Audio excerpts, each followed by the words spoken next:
What's it up, baby? You already know what it is. The big boss dog can't poke through the door. Here to talk this boxing. Before I get in my soliloquy, maybe talks don't last. Good people do. And love yourself. Kind of if I lie, maybe matter. Peak game metaphors on what? Swag. We clutched out. You know what we talking about. Last video, me and Coach B, or maybe a couple of videos ago, we dropped, right? And somebody in the comment section put, Turki Alalshikh is giving us the fights what we want. So I got a question for y'all. What fights is Turki Alalshikh giving us? Name the fights that we all as a boxing community has asked for and he gave it to us. Don't worry, I'll wait. Okay? Because it seems to me like it's a lot of fights that we don't want. You know what I'm saying? So name a fight that the whole boxing world was like, we want this fight. And he was able to deliver it for us. Okay, has he been able to get David Benavidez and Canelo to talk? Huh? Has he been able to get I don't know, Tank and Shakur to talk? I'm just saying.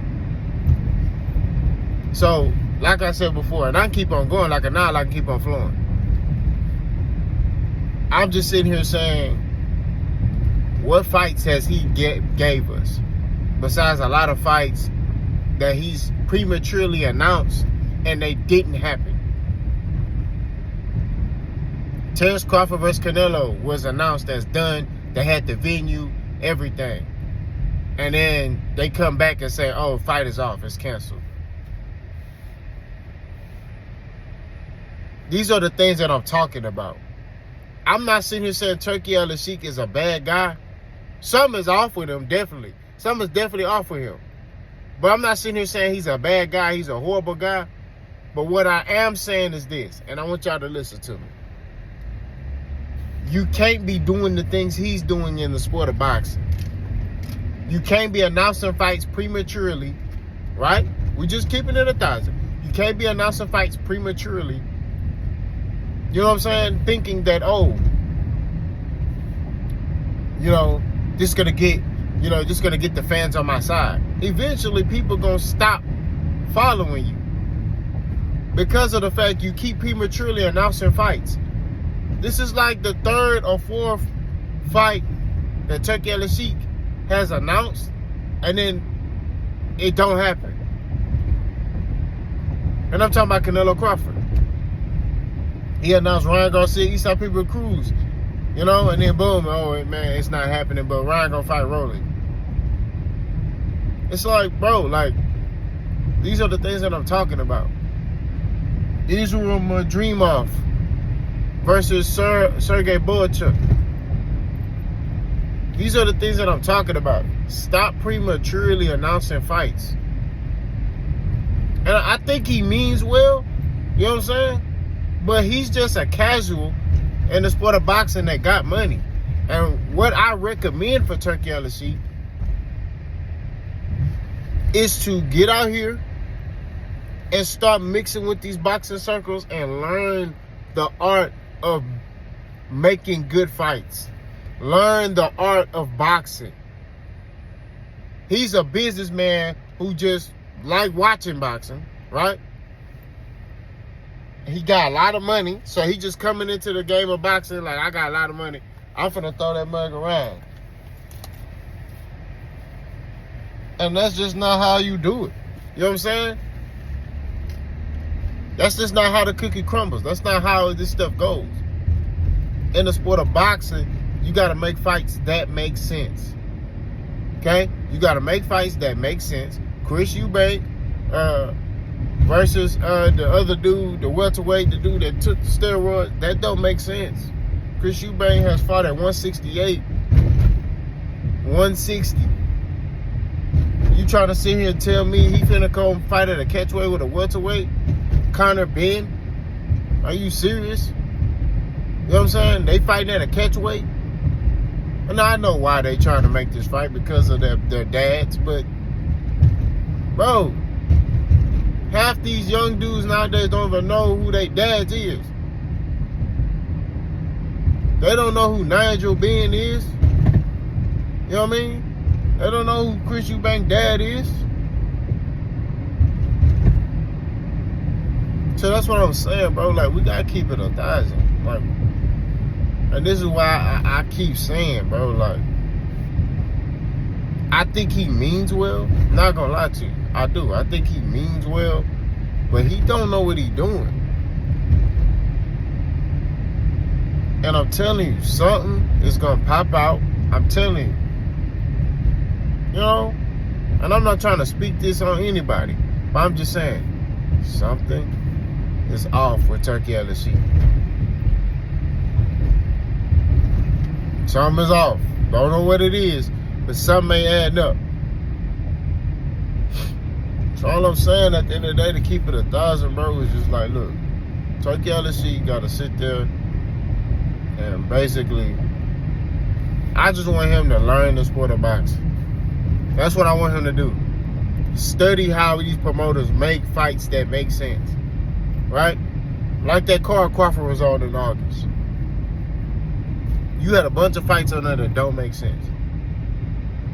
You see what I'm saying? Like, you gotta read the room. You gotta read the location, where you putting stuff at. Pause. Prime example. If I got some Hispanic fighters, right? What are some Hispanic climates in America? Okay? You can put in LA, you know, California, they got a lot of Hispanics. Texas, you know what I'm saying? The best state in the world, got a lot of Hispanics. You know, Miami, or New York, right? But also, you got to look at the region where your fighter's from and where his fan base is. You see what I'm saying? So if your fighter is from the East Coast, you might want to put him in the Barclays or, you know, or Florida. People sleep on Florida. Might want to put him in Florida. They got a big Hispanic community, right?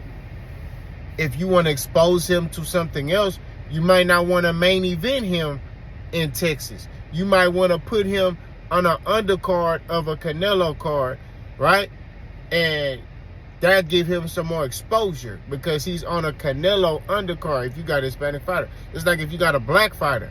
You got a black fighter, okay, boom. Where's he from? Okay, let's just say he from New York and he making noise. Okay. You want to schedule him, you know, around his market, right? Where he from. Then, you know, when you want to start expanding him out, start putting him on like popular black fighters undercards or even Hispanic fighters, because he might be fighting another Hispanic fighter.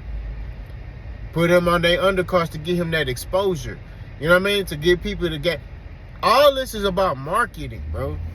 You're marketing your brand. You're marketing your fighters, right? Not only are you, you know what I'm saying? You can't just because I got money. Oh, hey, you fight him. Yeah, I want this fight. I want to see this, so you go fight him. No, it's not about what you want. It's what the fans want. And I think that's what Turki does. He has these fights that he wants, and he's like, yeah, we're going to make these fights because I want to see this.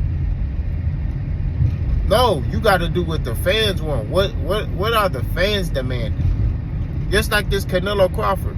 It wasn't a lot of people that want to see that fight. They talked it into existence.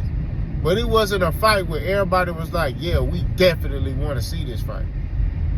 Like me personally, I will watch it. I'm not going to lie to you. I ain't finna sit here cap and be like, oh, I'm not watching that. I will watch it. You know what I'm saying? Like, I'm going to be real. I will watch the fight, but the fight don't make sense to me. I'm just being honest. You know what I mean? And that's just what it is. It don't make sense to me. You know? Why is Terence Crawford going up 2 weight classes to fight Canelo? Now, if he was going up there and he was like, look, I want to campaign at that weight class because that's where all the money at, that's where all the big fights at, cool. But he not going up there for that. He going up there to get paid. That's what he going up there to do. He's going up there to get paid. He going up there to get some money in his pocket. He going up there to get some chicken. He going up there to fight Canelo, get paid, and then sell off in the sunset. That's what he doing. You're not going up there to be like, you know what, I can compete up here. I can whoop everybody up here. So when I become champion, I'm going to do what Canelo wasn't doing. I'm going to fight everybody. And I'm going to give them opportunity to fight for the belts. I'll be all on board for that. You know what I'm saying? Because there are big fights up there for him. If you know what I'm saying? If he was going to get the belts, if he beat Canelo and then go fight Caleb Plant, go fight Demetrius Andrade, go fight, David Morrell, David Benavidez, and he whoop all of them, you feel me? I'll be like, oh, yo. But that's not what he's doing. He want to fight Canelo so he can speed up his retirement. That's what he trying to do. That's all he trying to do. So, like I said before, man, I keep talking about this for days. Turki Alalshikh got to learn the game of boxing. Y'all let me know what y'all think. Let's go.